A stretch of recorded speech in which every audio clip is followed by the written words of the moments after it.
नमस्कार दोस्तों, स्वागत है आपका आपके YouTube चैनल ब्रेन पाठक की पाठशाला में। आप सीख रहे थे हमारे साथ अभी इन दिनों पार्ट्स ऑफ स्पीच। पहले पार्ट्स ऑफ स्पीच में आर्टिकल को शामिल नहीं किया जाता था, और अभी जो मॉडर्न ग्रामर है, मॉडर्न ग्रामर में पार्ट्स ऑफ स्पीच के अंतर्गत आर्टिकल को भी शामिल कर दिया गया है। इसलिए मैंने सोचा क्यों ना आर्टिकल को भी इसी चैप्टर के अंतर्गत मैं आपको टीच करूं। तो इसी क्रम में मैं आज जो आपको पढ़ाने वाला हूं वो है आर्टिकल। क्या होते हैं आर्टिकल? एक्चुअली आर्टिकल को हिंदी में उपपद कहते हैं। क्या कहते हैं? उपपद। इनका बड़ा ही महत्वपूर्ण रोल होता है इंग्लिश ग्रामर में या इंग्लिश लैंग्वेज में। यूँ समझ लीजिए कि आर्टिकल बिल्कुल मैजेस्टिक तरीके से यूज किए जाते हैं। आर्टिकल का यूज अगर आप प्रॉपर तरीके से नहीं किए तो अर्थ का अनर्थ हो जाता है। तो इस वीडियो में हम आर्टिकल के इंट्रोडक्शन के बारे में सीखेंगे। तो आइए सीखना शुरू करते हैं। तो आज हम जो सीखने वाले हैं वो है आर्टिकल, जिसे हिंदी में हम उपपद कहते हैं। हिंदी में हम इसे उपपद कहते हैं। आर्टिकल जो होते हैं वो जनरली दो तरह के होते हैं। आर्टिकल जनरली दो तरह के होते हैं, indefinite article and definite article. तो पहला होता है हमारा इंडेफिनिट आर्टिकल। पहला हमारा होता है इंडेफिनिट आर्टिकल।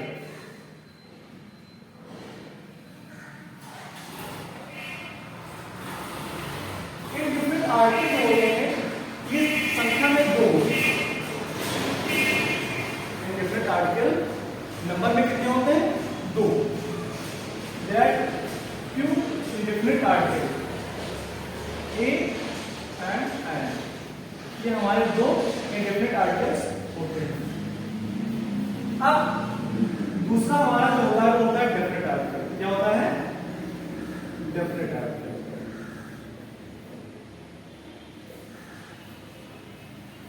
डेफिनेट आर्टिकल जो होते हैं वो सिर्फ एक ही होता है, वो होता है द। अब ए, एन और द का जो यूज होता है वो सेंटेंस में काफी चेंज लाता है। अगर आपने इनके यूज को प्रॉपर तरीके से लर्न नहीं किया है और प्रैक्टिस नहीं की है तो अक्सर मिस्टेक कर जाते हैं।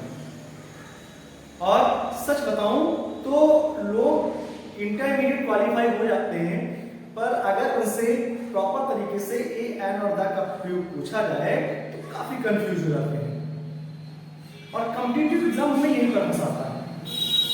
एक्चुअली होता क्या है, कॉम्पिटिटिव एग्जाम में वो सारी चीजें जो एकेडमिक लेवल पर हल्का समझकर छोड़ के जाते हैं और ब्लड नॉलेज लेकर चले जाते हैं। कॉम्पिटिटिव लेवल पे वहीं से क्वेश्चन पुट अप किए जाते हैं और हम वहीं पर मिस्टेक करते जाते हैं। चलिए ज्यादा बातचीत ना करते हुए हम अभी आपको फिलहाल एकेडमिक लेवल पे टीच करेंगे। कॉम्पिटिटिव लेवल पे आपको नहीं जाने वाले हैं, लेकिन हाँ फंडामेंटल चीजें जो मैं आपको यहाँ पे टीच करूंगा उनसे आपको न सिर्फ अभी एकेडमिक लेवल पे but after the academic competitive level पे भी आपको काफी सपोर्ट मिलने वाला है। सो बी केयरफुल। तो अभी हम चर्चा करने वाले हैं इस वीडियो के अंतर्गत ए और एन की। तो आप एक बार फिर से देख लीजिए कि आर्टिकल जो होते हैं वो दो तरह के होते हैं, indefinite article and definite article. Indefinite article के अंतर्गत ए और एन को शामिल किया जाता है, जबकि डेफिनिट आर्टिकल के अंतर्गत द को शामिल किया जाता है। राइट? तो हम अभी यहां पर पढ़ने वाले हैं indefinite article, use of a and an. Right? Use of a and an. देखिए जनरली क्या होता है, जो एन होता है, एन का प्रयोग कहां करते हैं और ए का प्रयोग कहां करते हैं? एग्जाम आपसे यहीं से पूछता है। तो डेफिनिट आर्टिकल होता क्या है और इंडेफिनिट आर्टिकल होता क्या है, समझिए बात को थोड़ा ध्यान से। देखिए जब कभी भी कोई नाउन पहली बार सेंटेंस में प्रयोग होता है,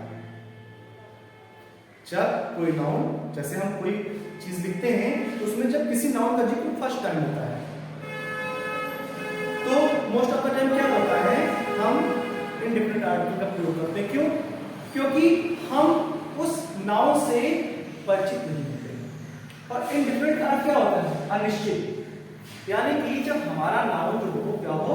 अनिश्चित हो, हमें कंफर्म ना हो कौन है, तो हम इनडेफिनिट आर्टिकल ए और एम का प्रयोग करते हैं। जबकि डेफिनेट आर्टिकल में क्या होता है? जब वही नाउन रिपीट होना शुरू हो जाता है, एक से अधिक बार आता है और हमें कंफर्म हो चुका होता है कि किसके बारे में बात कर रहे हैं, तब हम वहां पर डेफिनेट आर्टिकल द का प्रयोग करते हैं, राइट। अब प्रश्न उठता है कि हम इनडेफिनिट आर्टिकल में कहां ए का प्रयोग करें और कहां एंड का प्रयोग करें। तो इनके कुछ सामान्य नियम हैं, उन सामान्य नियमों की हम चर्चा करेंगे। देखिए, बहुत ही बेसिक लेवल पे जो रूल सिखाया जाता है यूज ऑफ ए और एम को लेकर के, तो ये बताया जाता है कि जो भी हमारे नाउन वॉवेल से स्टार्ट होते हैं, ध्यान सुनिएगा, जो भी हमारे नाउन वॉवेल से स्टार्ट होते हैं उनसे पहले हम एंड का प्रयोग करते हैं, जबकि कॉन्सोनेंट से स्टार्ट होने वाले जो हमारे नाउन होते हैं उनसे पहले हम ए का प्रयोग करते हैं। कब? जब वो सिंगुलर हो, राइट। तो सिंगुलर नाउन जो वॉवेल से स्टार्ट हो उनसे पहले एंड, और जो कॉन्सोनेंट से स्टार्ट हो उनसे पहले हम ए का प्रयोग करते हैं। बस यही पर आप एक बार ठहरिए और फिर से सुनिए। जो सिंगुलर नाउन, जो सिंगुलर काउंटेबल नाउन वॉवेल से स्टार्ट हो, यहां से आपको इंप्रूव करना है, वॉवेल से ही ना स्टार्ट, बल्कि उनका फर्स्ट साउंड यानी कि प्रोनाउंसिएशन, उच्चारण वॉवेल से स्टार्ट हो, राइट। फिर से ध्यान दीजिए, मैंने क्या कहा, हम मिस्टेक यहां करते हैं कि हम जनरली यही पढ़ के चले जाते हैं कि जो सिंगुलर नाउन्स वॉवेल से स्टार्ट हो, नहीं, इंग्लिश के ए ई आई ओ यू से स्टार्ट होने वाले नहीं, बल्कि हिंदी में जो वॉवेल्स होते हैं, हिंदी में जो वॉवेल्स होते हैं, तो हमारा जो पहला प्रोनाउंसिएशन का साउंड होता है, first sound of the pronunciation, जैसे मैंने कहा ऑनेस्ट, क्या कहा? ऑनेस्ट। तो ऑनेस्ट में क्या निकला? ऑनेस्ट कैसे लिखोगे? हिंदी में आप ऑनेस्ट लिखोगे तो कैसे लिखोगे? कुछ इस प्रकार से लिखोगे कि लिखोगे? बोलो, ऑनेस्ट। ये क्या है? कुछ लोग इसको ऑनेस्ट भी लिख सकते हैं, चलिए आप ऐसे भी लिख लीजिए। फिर भी क्या है ये आया तो नहीं है, तो ये हिंदी का वॉवेल है, तो हमारा पहला साउंड। जबकि आप इंग्लिश में लिखते हैं तो क्या लिखते हैं? ये कुछ इस प्रकार से लिखा हुआ है, जहां पर एक से स्टार्ट हो रहा है। तो आप इस बेसिस पे, अगर आप केवल कॉन्सोनेंट के बेसिस पे देखेंगे कि जो वर्ड्स या जो सिंगुलर वर्ड्स हमारे वॉवेल से स्टार्ट होते हैं उससे पहले एंड, और जो कॉन्सोनेंट से स्टार्ट होते हैं उससे पहले द आता है। तो भाई आप देख लीजिए, आपका ये ऑनेस्ट तो इससे स्टार्ट हो रहा है, कॉन्सोनेंट से, और अगर इसके बेसिस पे देखें तो इससे पहले ए आना चाहिए, बताएगा क्या हमारा आएगा है। तो क्या मतलब निकला? फिर से समझो, मैंने यही कहा कि मैटर ये नहीं करता है कि इंग्लिश में वॉवेल से स्टार्ट होता है, मैटर ये करता है कि जब आप उसका प्रोनाउंसिएशन करते हैं, जब आप उसका उच्चारण करते हैं, जब आप उस शब्द को बोलते हैं, तो हिंदी में जो साउंड निकलता है वो वॉवेल का निकलता है या कॉन्सोनेंट का निकलता है। आशा है अब आपको समझ में इसे आ गई। तो अगर वॉवेल से निकलता है, आपका उच्चारण वॉवेल से स्टार्ट होता है, फर्स्ट साउंड वॉवेल का होता है, तो आप इससे पहले एंड का प्रयोग करेंगे, अदरवाइज आप इससे पहले ए का प्रयोग करेंगे। चलिए, आपको बहुत बेहतर तरीके से समझ में आ गया होगा। आइए कुछ एग्जांपल्स के माध्यम से आपको क्लियर करने का प्रयास करते हैं, ताकि कोई डाउट आपके मन में ना रहे। जैसे आपने लिखा एप्पल, अब एप्पल में आप हिंदी में लिखेंगे तो भी कहां से स्टार्ट हो रहा है?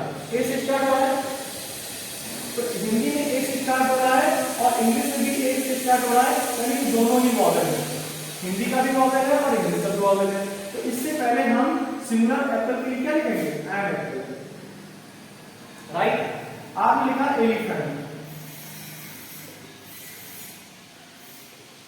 अब एलिफेंट में देखिए आप किससे स्टार्ट कर रहे हैं? ए से स्टार्ट कर रहे हैं, हिंदी में भी ए आया और इंग्लिश में भी वॉवेल आया, तो इस हिसाब से इसके साथ क्या आना चाहिए? एंड आना चाहिए, राइट। इसी प्रकार से आप लिखते हैं आप लिख लीजिए एक लिख लीजिए। अब ये भी किससे स्टार्ट हुआ? ए से स्टार्ट हुआ, और इधर इंग्लिश में भी आपका वॉवेल ई आ गया, तो इससे पहले क्या आएगा? एन आएगा।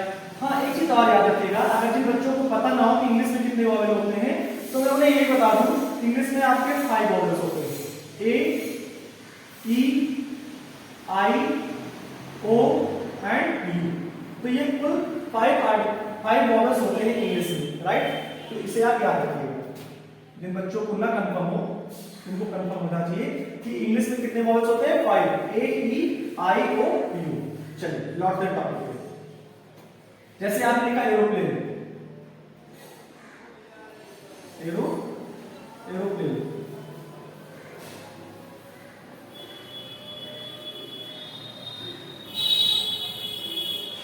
एरोप्लेन ए से स्टार्ट होगा, किससे स्टार्ट होगा? ए से। एरोप्लेन। अब एरोप्लेन में देखिए ए आ गया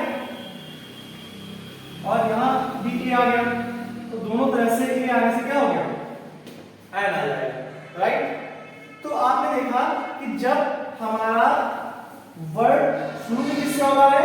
वॉवेल से हो रहा है, और हिंदी में जब उसका प्रोनाउंसिएशन उच्चारण करते हैं तो भी हिंदी का भी वॉवेल निकल के आ रहा है।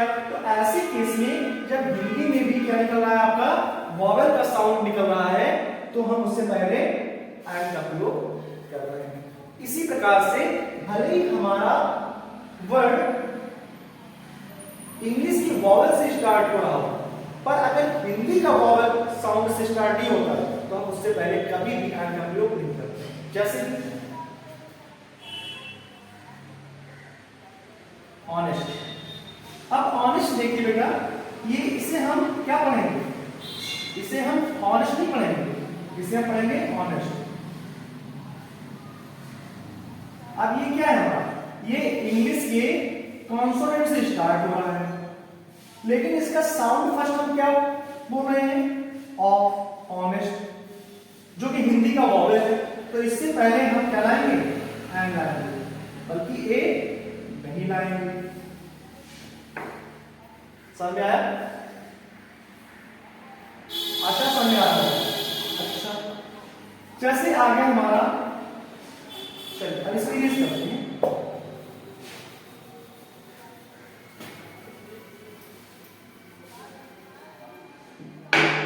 जैसे आ गया कैट, तो कैट क्या है? इंग्लिश के कॉन्सोनेंट से स्टार्ट हो रहा है, और हिंदी में भी का से स्टार्ट हो रहा है, कॉन्सोनेंट है, तो इससे पहले क्या आएगा? ए आएगा। डॉग, डॉग क्या है बेटा? डॉग का डी, डी क्या है? इंग्लिश का कॉन्सोनेंट है, और इधर ड, हिंदी का भी कॉन्सोनेंट है, तो इससे पहले क्या आएगा? ए आएगा, राइट? पैरोट। अब पैरोट देखिए, पैरोट क्या है?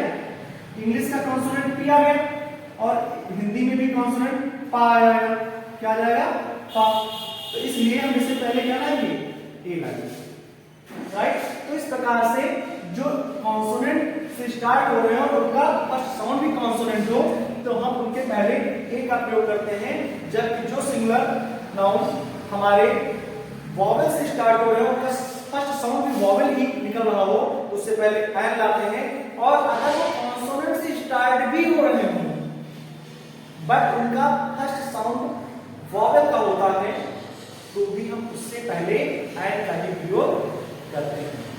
तो आशा है आपको इस तरह से जनरली जो बेसिक इंट्रोडक्शन है वो समझ में आ गया होगा। अगर आपका इसमें कहीं पर कोई डाउट रह जाता है तो आप कमेंट बॉक्स में जाकर के मुझसे कमेंट में पूछिए, मैं आपको बेहतर तरीके से उसे एक्सप्लेन करूंगा, उसे समझाऊंगा, और पूरा भरोसा दिलाता हूं आपको कोई डाउट नहीं रह जाएगा। इसी प्रकार से हमारे साथ जुड़े रहने के लिए, और ना सिर्फ इंग्लिश ग्रामर बल्कि mathematics, science, English literature, English SST, सब कुछ free of cost crystal clear सीखने के लिए अभी और अभी हमारे यूट्यूब चैनल को सब्सक्राइब कर लीजिए, और बेल आइकन दबाना बिल्कुल मत भूलिएगा, ताकि नेक्स्ट वीडियो का नोटिफिकेशन के जरिए आपको विद इन टाइम प्राप्त हो जाए और आप लर्न कर सकें। बहुत बहुत धन्यवाद।